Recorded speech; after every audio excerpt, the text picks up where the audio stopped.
முதல்ல நகையை வைக்கிறதுக்கு முன்னாடி நீங்கள் என்ன பண்ணணும்னா, நகையை வைப்பதற்குன்னு ஒரு சில நாட்கள் இருக்குது.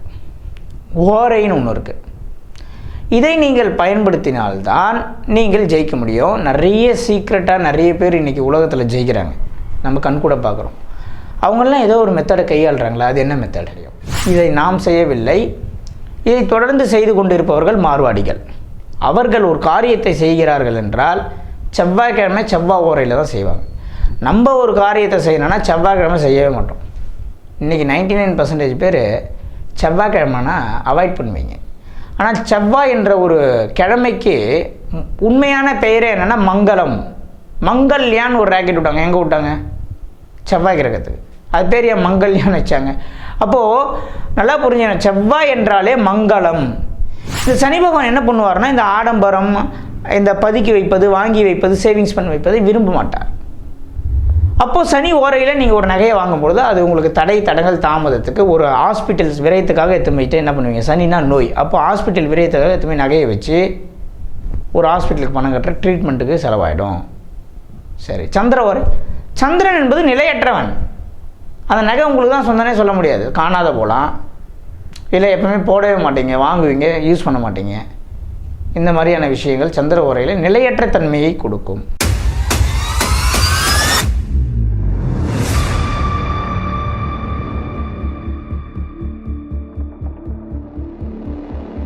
அனைவருக்கும் வணக்கம். நான் உங்கள் ஏஎல்பி ஜோதிடர் சம்பத் சுப்பிரமணி.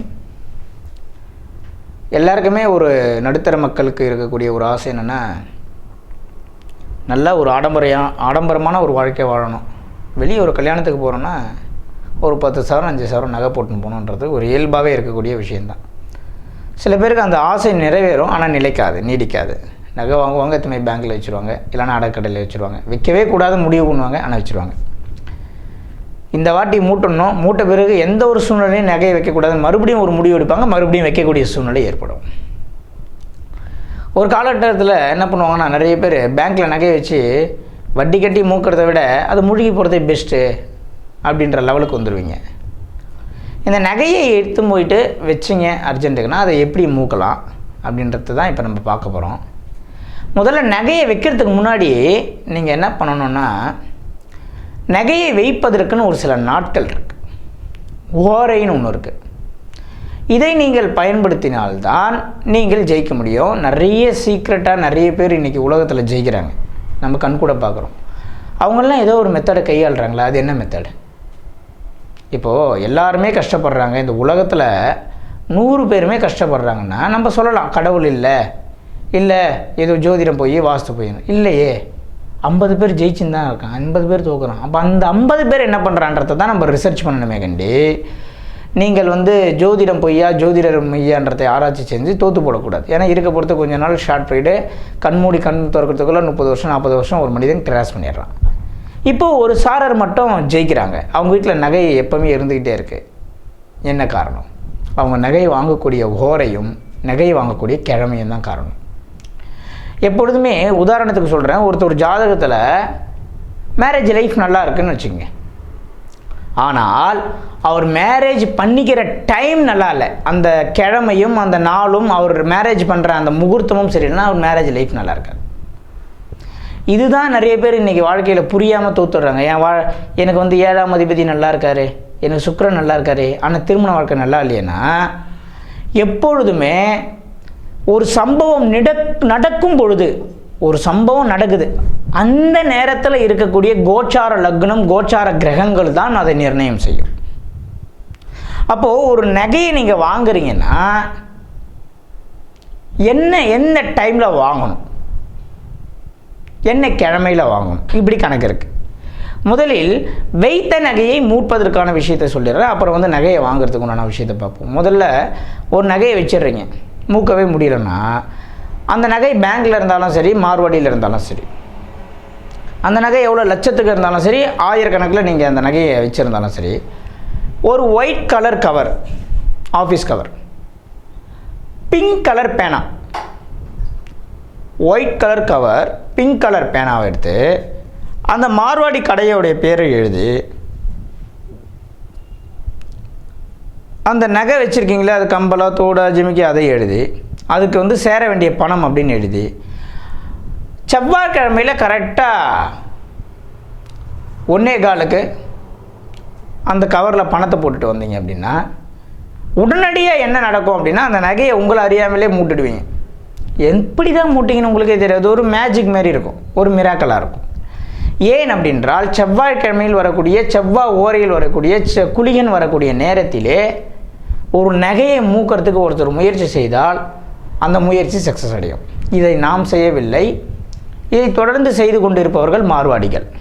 அவர்கள் ஒரு காரியத்தை செய்கிறார்கள் என்றால் செவ்வாய்க்கிழமை செவ்வாய் ஓரையில் தான் செய்வாங்க. நம்ம ஒரு காரியத்தை செய்யணும்னா செவ்வாய்க்கிழமை செய்யவே மாட்டோம். இன்றைக்கி 99% பேர் செவ்வாய்க்கிழமைனா அவாய்ட் பண்ணுவீங்க. ஆனால் செவ்வாய் என்ற ஒரு கிழமைக்கு உண்மையான பெயரே என்னென்னா மங்களம். மங்கல்யான்னு ஒரு ராக்கெட் விட்டாங்க. எங்கே விட்டாங்க? செவ்வாய் கிரகத்துக்கு. அது பேர் ஏன் மங்கல்யான்னு வச்சாங்க? அப்போது நல்லா புரிஞ்சுக்கணும், செவ்வாய் என்றாலே மங்களம். செவ்வாய் என்றாலே மங்களம் என்று பொருள். அப்படி இருக்கக்கூடிய அந்த செவ்வாய்க்கிழமையிலே வரக்கூடிய கரெக்டாக செவ்வாய் ஓரையிலேயே வரக்கூடிய நேரத்தில் நீங்கள் அந்த நகைக்கு பணம் கட்டினாலோ பணம் எடுத்து வச்சாலோ அந்த நகையை நீங்கள் மூட்டுடலாம். இதுதான் உண்மையான விஷயம். சரி, மூட்டுட்டீங்க, ரிட்டன் வந்து அந்த நகை மறுபடியும் வெளியே போகக்கூடாது. இதுக்கு என்ன பண்ணலாம் அப்படின்னா, எப்பொழுதுமே நகையாக இருந்தாலும் துணியாக இருந்தாலும் நீங்கள் வைக்கக்கூடிய பகுதியில் ஒரு நறுமணம் எப்பொழுதுமே இருந்துக்கிட்டே இருக்கணும். இப்போது செட்ஜிலாம் பாருங்கள், எப்போவுமே வந்து பார்த்திங்கன்னா அக்தர் யூஸ் பண்ணுவாங்க, ஜவ்வாது யூஸ் பண்ணுவாங்க. இதை ஏன் யூஸ் பண்ணுறாங்கன்னு நீங்கள் யாருன்னா ஒரு நாளாச்சு அவங்ககிட்ட உட்காந்து பேசியிருக்கீங்களா? நான் பேசியிருக்கேன். எப்பொழுதெல்லாம் ஒரு மனிதனின் உடலிலோ அவங்கள உடுத்துக்கின்ற ஆடையிலேயோ ஒரு நறுமணம் இருக்கிறதோ அங்கே ஒரு பேட் வைப்ரேஷன் கிட்ட நெருங்காது, நெகட்டிவ் எனர்ஜி கிட்ட நெருங்காது. 100% உண்மை. இது ஒவ்வொரு சேட்டு மார்வாடிகளையும் யூஸ் பண்ணக்கூடிய ஒரு மெத்தட். ரெண்டாவது, பணத்தை அவங்க எச்சில் தொட்டு எண்ண மாட்டாங்க. மார்வாடிகள் பார்த்தீங்கன்னா ஒரு சின்ன ஒரு கப்பு மாரி வச்சுருப்பாங்க, அதில் சின்ன லிக்விட் மாரி இருக்கும், அதை தொட்டு தான் எண்ணுவாங்க. இதுமாரி நிறைய விஷயங்களே அவங்க கடைப்பிடிக்கிறாங்க, ஜெயிக்கிறாங்க. அவங்க மட்டும் இல்லை, நிறைய பேர் இது விஷயம் தெரிஞ்சவங்க நிறைய பேர் கடைப்பிடிப்பாங்க. நாம் என்ன செய்ய வேண்டும்? செவ்வாய்க்கிழமையிலே செவ்வாய் ஓரையிலே ஒரு நகைக்கு பணம் கட்டினாலோ ஒரு நகைக்கு பணம் எடுத்து வச்சாலும் அந்த நகையை மூட்டுடுவோம். எடுத்து வச்ச நகையை ஒரு பாக்ஸ்லேயோ ஒரு பர்ஸ்லேயோ வச்சாலும் அதில் ஒரு நறுமணம் வீசக்கூடிய ஏதோ ஒரு பொருளை நீங்கள் வச்சிடணும். எதுவாக இருக்கட்டும், நிறைய விஷயங்கள் இருக்குது. அது பச்சை கற்பூரம் இருக்குது, நிறைய இருக்குது, உங்களுக்கே தெரிஞ்சிருக்கும். நாட்டு மருந்து கடையில் கேட்டிங்கன்னா ஒரு ஸ்மெல் வரக்கூடிய விஷயங்கள் எதுவாக இருந்தாலும் ஒரு கற்பூரம் கூட வாங்கி வைக்கலாம், ரச கற்பூரம் கூட வாங்கி வைக்கலாம். ஸோ இப்போ என்ன பண்ணுறோம்? ஒரு நகையை வாங்கிட்டீங்க, வச்சுட்டீங்க, மூட்டுட்டீங்க. மறுபடியும் அந்த நகையை வெளியே போகக்கூடாதுன்னா மூட்ட பிறகு செவ்வாய் ஓரையில் தான், அதாவது செவ்வாய்க்கிழமையில் வரக்கூடிய செவ்வாய் ஓரையில் தான் அந்த நகையை நீங்கள் மூக்கணும்.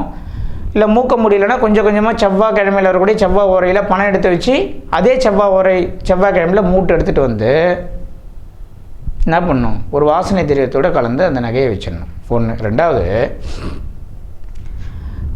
முக்கியமான ஒரு விஷயம் என்னென்னா, நகையை புதுசாக நீங்கள் வாங்க போகிறீங்க அப்படின்னா எப்பொழுதுமே வெள்ளிக்கிழமை, வியாழக்கிழமை, செவ்வாய்க்கிழமையிலே வரக்கூடிய குரு, சுக்கிரன், செவ்வாய் ஓரையில். இப்போ வெள்ளிக்கிழமை வாங்க போகிறீங்கன்னா குரு ஓரை, சுக்கிர ஓரை, செவ்வாய் ஓரை. இல்லை வியாழக்கிழமை வாங்க போகிறீங்கன்னா சுக்கிர ஓரை, செவ்வாய் ஓரை, குரு ஓரை. அதேமாதிரி செவ்வாய்க்கிழமை வாங்க போகிறீங்கன்னா செவ்வாய் ஓரை, குரு ஓரை, சுக்கிர ஓரை. அதாவது செவ்வாய், குரு, சுக்கிரன் இந்த மாதிரி 3 ஓரைகளில் மட்டுமே நீங்கள் நகையை வாங்கி பழக வேண்டும். இந்த ஓரையில் யமகண்டம் வருது, ராகு காலம் வருது, கரி நாள் வருது, கீழ் நோக்கு நாள் வருது, மேல் நோக்கு நாள் வருது அப்படின்னு பார்க்கக்கூடாது. ஓரையை பிடித்தால் வெற்றி அடையலாம். ஓரை தெரிந்தவங்ககிட்ட உரசக்கூடாதுன்னு சொல்லுவாங்க. பழைய மொழி என்ன? பழைய ஆளுங்களுக்கு தெரியும் இது. ஓரை தெரிஞ்சவங்ககிட்ட உரசாத. ஏன்னா ஓரையை பார்த்து காரியத்தை செய்து ஜெயிச்சு விடுவான். பச்சி தெரிஞ்சவங்ககிட்ட பகைச்சக்கூடாதுன்னு சொல்லுவாங்க. இந்த மாதிரி நிறைய விஷயம் நம்ம முன்னோர்கள் சொல்லியிருக்காங்க. அதுமாதிரி நீங்கள் செய்யக்கூடிய ஒரு காரியம், ஒரு நகையை வாங்குறீங்க அப்படின்னா ஒரு சுக்கிர ஓரை. சுக்கிரன் என்ன? அழகு, ஆடம்பரம். குரு ஓரை, குருனா தங்கம். செவ்வாய் ஓரைனா மங்களம். இப்போ சனி ஓரையில் வாங்குறீங்கன்னா சனினா ஏழ்மை. ஏழ்மைக்கு என்றைக்குமே ஆடம்பரம் பிடிக்காது, சனி பகவானுக்கு பிடிக்காது. நீ பந்தவாக இருந்தாலும் பிடிக்காது, 100% பிடிக்காது.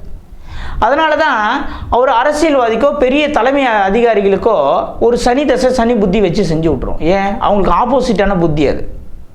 ஒரு அரசியல்வாதினா சூரியன், அவருக்கு சனி புத்தி பாதகத்தை தான் செய்யும். இதே ஒரு ஏழ்மையில் இருக்கக்கூடிய ஒரு ரோட்டு ஓரத்தில் ஒரு வேலை செய்கிறவருக்கு அவரே ஒரு சனி பகவான். அவருக்கு சனி தசை வந்ததுன்னு வச்சுங்க யோகம் அடிச்சிடும். ஏன்? அவர் நம்பாள். இப்போது கான்செப்ட்னா எல்லாருமே சனி தசை சனி புத்தினா கஷ்டம்தான் படுத்து நினச்சிக்கிறீங்க. கிடையாது. கேட்டகரி ஆஃப் பீப்புள்ஸ் பிரிக்கும் பொழுது இந்த சனி பகவானுக்கு ஆப்போசிட் யார், சனி பகவானுடைய ஆள் யார், இவருடைய டீம் யார், ஆப்போசிட் டீம் யாருன்னு சனி பகவானுக்கு தெரியும். இந்த சனி பகவான் என்ன பண்ணுவார்னா இந்த ஆடம்பரம், இந்த பதுக்கி வைப்பது, வாங்கி வைப்பது, சேவிங்ஸ் பண்ணி வைப்பதை விரும்ப மாட்டார். அப்போது சனி ஓரையில் நீங்கள் ஒரு நகையை வாங்கும்பொழுது அது உங்களுக்கு தடங்கள் தாமதத்துக்கு ஒரு ஹாஸ்பிட்டல்ஸ் விரயத்துக்காக எடுத்து போயிட்டு என்ன பண்ணுவீங்க? சனினா நோய். அப்போ ஹாஸ்பிட்டல் விரயத்துக்காக எடுத்து போய் நகையை வச்சு ஒரு ஹாஸ்பிட்டலுக்கு பணம் கட்டுற ட்ரீட்மெண்ட்டுக்கு செலவாயிடும். சரி, சந்திர ஓரை. சந்திரன் என்பது நிலையற்றவன். அந்த நகை உங்களுக்கு தான் சொந்தனே சொல்ல முடியாது. காணாத போகலாம், இல்லை எப்பவுமே போடவே மாட்டீங்க, வாங்குவீங்க, யூஸ் பண்ண மாட்டீங்க. இந்த மாதிரியான விஷயங்கள் சந்திர ஓரையில் நிலையற்ற தன்மையை கொடுக்கும். இப்போ ஒரு ஞாயிற்றுக்கிழமை வாங்குறீங்க. எப்பொழுதுமே ஞாயிற்றுக்கிழமைகள் சுபகாரியங்கள் தவிர்க்கப்பட வேண்டிய நாள். ஒரு கல்யாணம்னா கூட இன்றைக்கி என்ன பண்ணுறாங்கன்னா சொந்தக்காரங்க வரணும், சத்திரம் கிடைக்கல, அதனால் நாங்கள் ஞாயிற்றுக்கிழமை வைக்கிறோம் அப்படின்ட்டு ஞாயிற்றுக்கிழமை தான் சத்திரம் வேணுன்றதுக்காக 6 மாதம் வெயிட் பண்ணி கல்யாணம் பண்ணவங்களாம் இருக்காங்க. அவங்களுடைய லைஃப்லாம் நல்லா இருக்கான்னு செக் பண்ணி பாருங்கள். நீங்கள் நான் சொல்வதை நீங்கள் எந்த அளவுக்கு உண்மை என்பது புரிந்து கொள்வீர்கள். ஞாயிற்றுக்கிழமை திருமணம் செய்தால் மாமனாருக்கும் மருமகளுக்கும் ஆகாது. 100% ஒத்து வராது. அப்போது இருக்கக்கூடிய நாட்களிலே மிக சிறந்த ஆகச்சிறந்த நாட்கள் செவ்வாய்க்கிழமை, வியாழக்கிழமை, வெள்ளிக்கிழமை. இதில் வரக்கூடிய செவ்வாய் ஓரை, குரு ஓரை, சுக்கிரன் ஓரையில் நீங்கள் நகையை வாங்குவது சாலச் சிறந்தது. அந்த நகையை அணிஞ்சாலும் சரி, இல்லை வைத்திருந்தால் வாசனை பொருளோடு வைத்திருங்கள் என்பதை நான் தெளிவாக சொல்லிடுறேன். வெச்ச நகையை மூக்கணும் அப்படின்னா ஒவ்வொரு வாரமும் வரக்கூடிய செவ்வாய்க்கிழமையில் வரக்கூடிய செவ்வாய் ஓரையில் இருக்கக்கூடிய மதியத்தில் உச்சி டைமில் ஒரு 1:15 டைமில் அந்த நகைக்கு பேங்க்கில் போய் பணம் கட்டுங்க. அந்த நகை அக்கௌண்ட்டுக்கு பணம் கட்டுங்க. இல்லை அந்த நகைக்குன்னு ஒரு பணத்தை எடுத்து ஒரு ஒயிட் கலர் கவரில் பிங்க் கலர் பெண்ணில் எழுதி வைங்க. அந்த கடை பெரிய நகை பெரியும். நிச்சயமாக உங்கள் நகையை சீக்கிரம் மூட்டிடுவீங்க. உங்களுக்கு ஒரு மிராக்கல் நடக்கும். என்னடா இது, செவ்வாய்க்கிழமையில் ஒரு பணத்தை எடுத்து வச்சோம், திடீர்னு ஏதோ ஒரு இடத்துலேருந்து பணம் வந்து நகையை மூட்டோம், இது எப்படி பாசிபிள்? ஏதோ சும்மா விளையாட்டாக செஞ்சு பார்த்தா நடந்துருச்சுன்னு நீங்களே நினைப்பீங்க. ஏன்னா நிறைய பேர் வந்து நம்மக்கிட்ட நேரடியாக சொன்ன தகவல். அந்த ஓரைக்கு அவ்வளோ ஒரு பலம் இருக்கிறது. அனைவருமே இந்த முறையை பயன்படுத்தி வெற்றி அடைந்தவர்கள் பல பேர் இருக்காங்க.